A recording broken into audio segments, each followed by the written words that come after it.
So what I'm doing right now is these little bolts here. There's the crash bar on the top here, and here's the fender, and they go up from the inside. And they got just a little bit of nicks on the threads. These go to the inside and down. So I'm just going to take a little dye and clean these threads off here and put those aside, and we're going to go over the rear brake. This is all for the 38 knucklehead here, the one you just saw me clean the seat post out of. So we're going to bring this a little closer here so you can see what I'm doing. For those of you who are unfamiliar with taps and dyes, it's really no big mystery unless you just don't really know. Now, these threads aren't that bad, so I'm not going to use any little thread lubricant on that because it really doesn't need it. If you have bad threads, then yeah, you want to do that, like a little waxy substance. You can get it at any tap and dye shop. And again, for those who were not paying attention, I get all my taps and dyes and supplies from Allen Holt in Burbank, California. They will send it to you anywhere you want. They'll make it any size you want. So we just want to clean this up a little bit.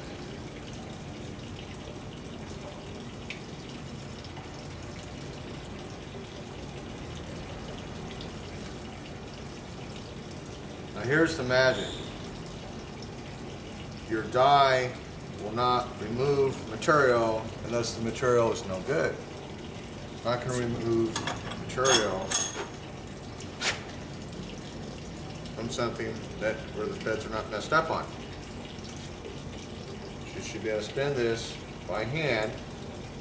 Okay, now if I can't do it by hand, that means I need to clean up my nut. So, when you go over this stuff, see, that one's fine, so my nut's fine.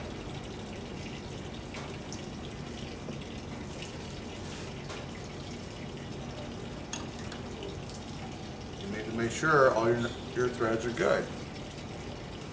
Don't put bad threads on bad threads. All you're doing is destroying the motorcycle. They'll never tighten right. You'll never be able to loosen it, take it back apart, tighten it up. Everything gets loose. Then you wonder why they break down on the road.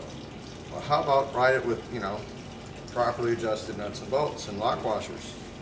That's what holds the whole thing together.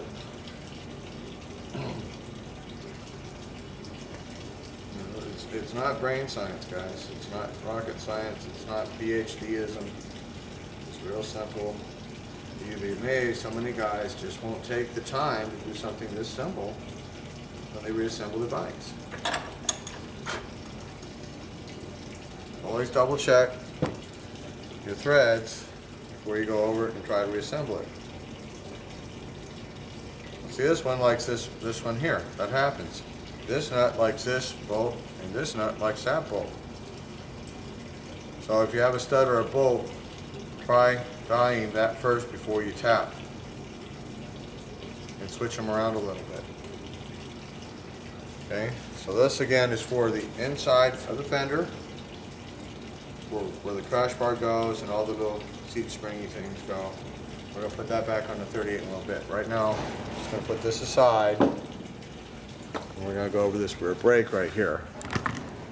So here's a rear brake. That's begins for the 38. The wheel's sitting over in the corner. We rebuilt that a bit ago.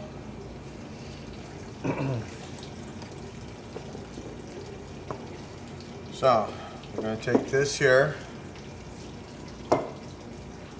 And I've got a little manual here. That's what this is here. That's for a 38 knucklehead that this brake is, but guess what? It's the same thing. So, what we want to do is find our little brake section.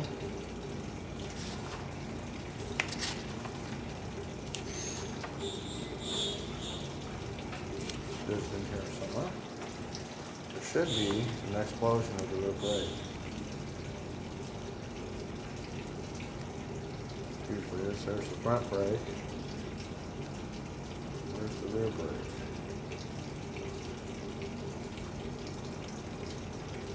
Come on, air brake, there's a spin there.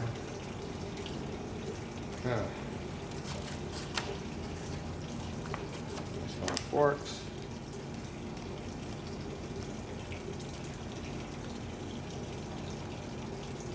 Come on. Flip right to it. There it is. Okay.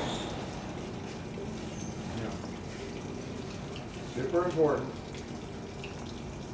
Take a minute.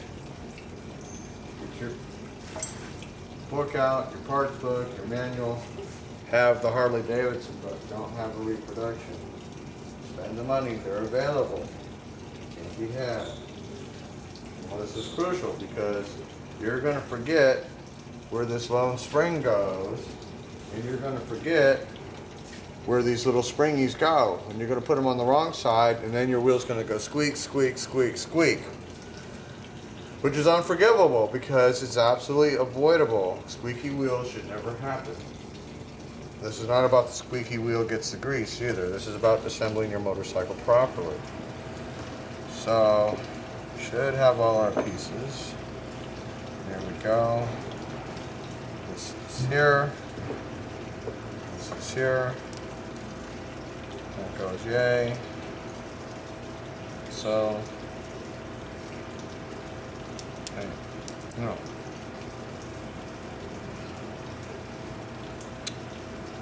Here we go. That goes this here. See how this goes.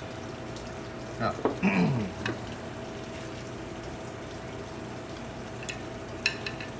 again, refer to your manual.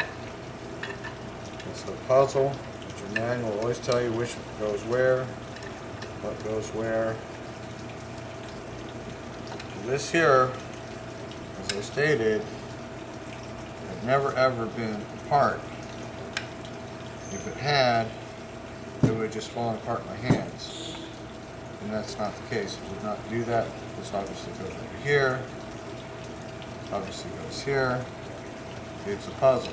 You're putting your puzzle back together. Refer to your manual. That's why we have the manual right over there.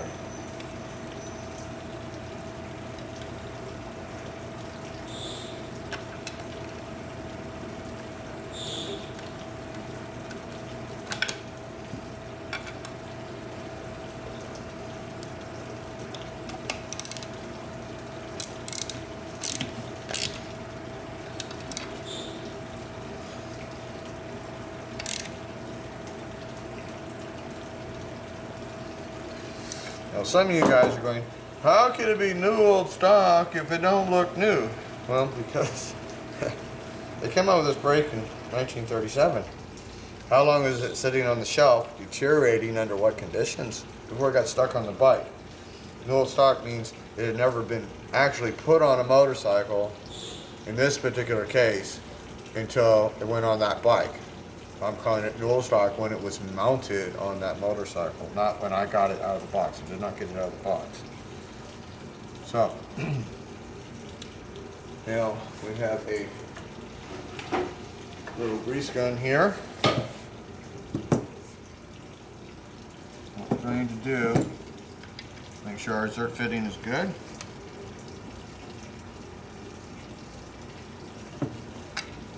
And we have good zert fitting there. Okay. Also lets us know if we have any dirt that needs to be attended to that we did not get first time around. Doesn't hurt to double and triple check this stuff.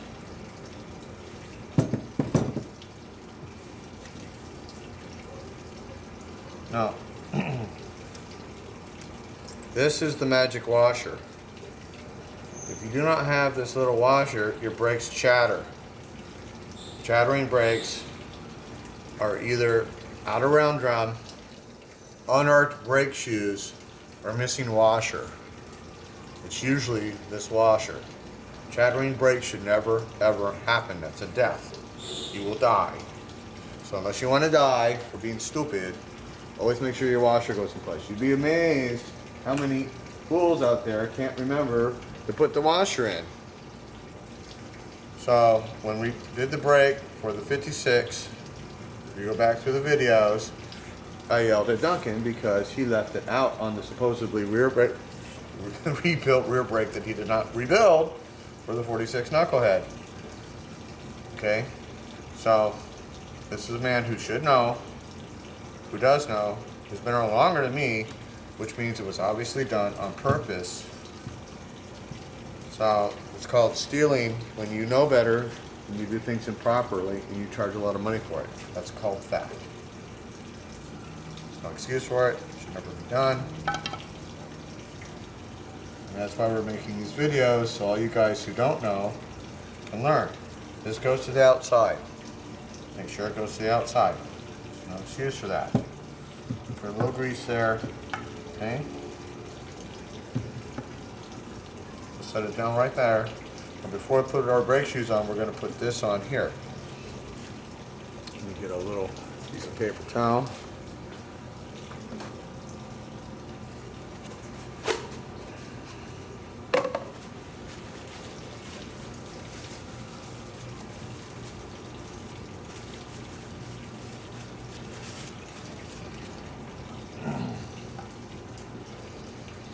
Now, again, this goes to the outside. This goes on the bottom. This piece here goes in a little slot in the frame. And it slides back and forth to adjust your brake. If you don't put this in place, if this is bent or twisted, your chain adjusters go here, your axle goes through here. This here is what saves you from dying. This piece here is so important, it's not even funny. So if this is twisted or bent, do not use your backing plate. You will have no brake. You will die on that motorcycle. Get rid of our little extra grease. It doesn't take all that much, but you have to continually maintain these motorcycles and keep this greased. So this goes like so. All these.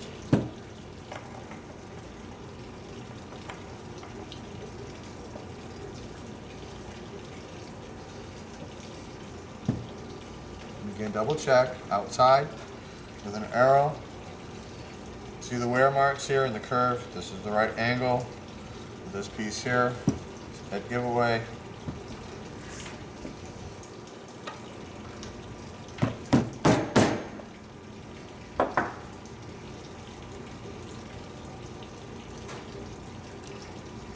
It's our washer there, and our nut. We'll get a little hammer. Be right back. Tap it in place.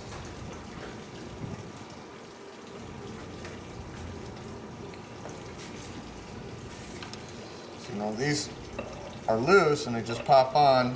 They're getting worn.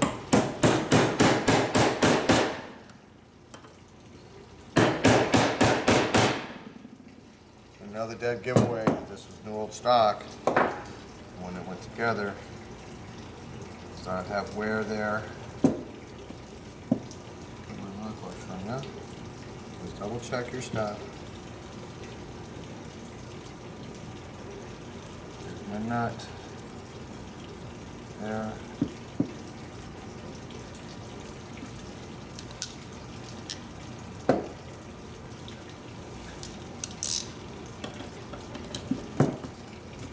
Now what you do, put this piece in a vise. There.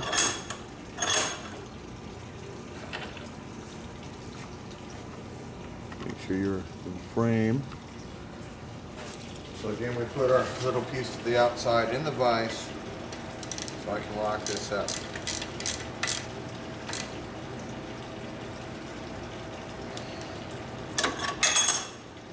See? Now you double check. See, it says to the outside. Now see how tight that little bushing is? It's real nice. It has to have a little bit of play. See how clean everything is on the inside? This was a new old stock piece when it got mounted on that 38. Really impressive. So, now we have this here. It goes to outside, yeah? See the little arrow. Now, put our brake shoes on.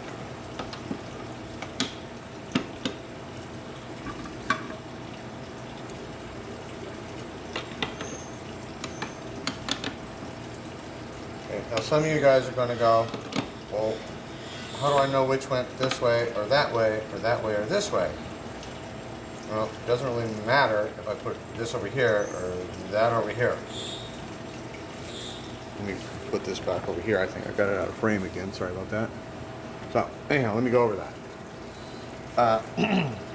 How do I know this one didn't go over there and this one go over here? Doesn't matter.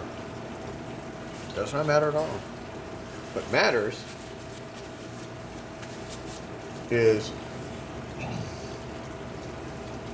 your brakes are nice and riveted, or it's a bond. And this here needs to be arched to the drum. As you can tell, it was never fully arched. This is almost new. It was never actually really been slammed on the brakes.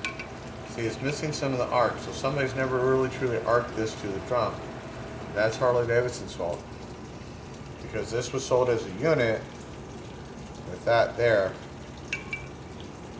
This is a complete unit, complete brake unit. Or they could have just bought that there. But this drum is so nice. This was an old stock, guys. Sorry. Look how clean that is. This is no miles on it. It was never properly, truly arched. This here is so close, I'm not going to have it re-arched and remove material. I'm not really riding and going mountain racing, and it'll blend right in. But if you're doing brakes, because you're dealing in used surfaces generally, always rebuild this as I'm showing you. Send this in, send your drum in, and have your brakes arced to the drum so you can actually stop the motorcycle. It's stupid as important. So, I'm going to put this back on here. Now, we're going to take and show you right here in the book. Here's your book. Here's your brake springs. And you can see that that is angled to the outside with one spring. Okay, if you don't put your spring on the way it's supposed to be, you will squeak. Squeaking brakes are unacceptable, they're annoying, they're irritating. It should never, ever, ever happen.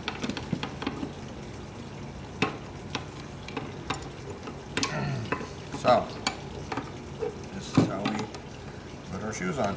Think, yay, how simple. We'll pop this in here, and now we go find a cotter pin, which I forgot to get ahead of time. Where my cotter pins are. Okay, so I gotta go find a cotter pin. So we'll put this on and show you. We're going to reset up over by the 38. I'll show you that I put this in. And we're going to put our brake drum on, a rear wheel, take a video of that. And before we put the rear wheel on the bike, I've got to put the rear crash bar and all that stuff on the machine, which is why I went ahead and did the video initially for these here. These are ready. These here are our little stays for the back of the fender. These are the bolts that came off the rear stand, but I'm putting that Knuckle stock one on, so I'm just going to use the Knuckle stock one and put these in the pile. Now I've got some Knuckle stock ones of these here, and these were really rusted in place, as you can see. So this bike was not kept very well. That's why we have Knuckle stock parts on this machine, because the parts that were replaced were just rotted. So I had to literally pound these out, get them out of the frame. So anyhow, I'm gonna stop this now so I can go find my cotter pin, which I should have had ahead of time. I assume you guys know how to put a cotter pin in. I'll show you where it goes and all that, and then it's in place before we put all that together. And I'll see you guys in the next video.